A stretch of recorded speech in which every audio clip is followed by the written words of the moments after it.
this game is a variation on the arcade game Skee-Ball, and it's going to be played with either a bean bag, or I have here a double bagged bag of rice.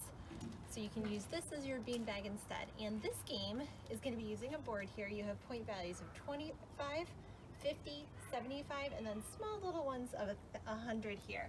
And these ones are going to be obviously the most valuable. So the goal of the game is to get to 1,000 points. And each turn you have 5 chances, 5 tosses to get the bag to land on one of these numbers. So this game can be played, I suggested, by foot, so you have to use your feet to toss it. You can use your hands, you can do overhand, underhand, however you want to toss it. You can even have fun and try to use your elbow to toss it as well, or try to use the top of your hand. Get creative, see what your kids want to do. So I'm just going to demonstrate really quickly.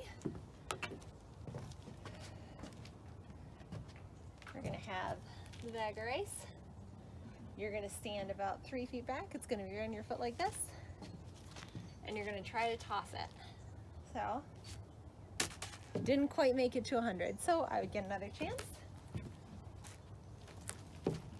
Try it with a hand this time. I'm going to toss it. And I landed on 50, so I get 50 points. And this continues until you reach 1,000 points. Have fun.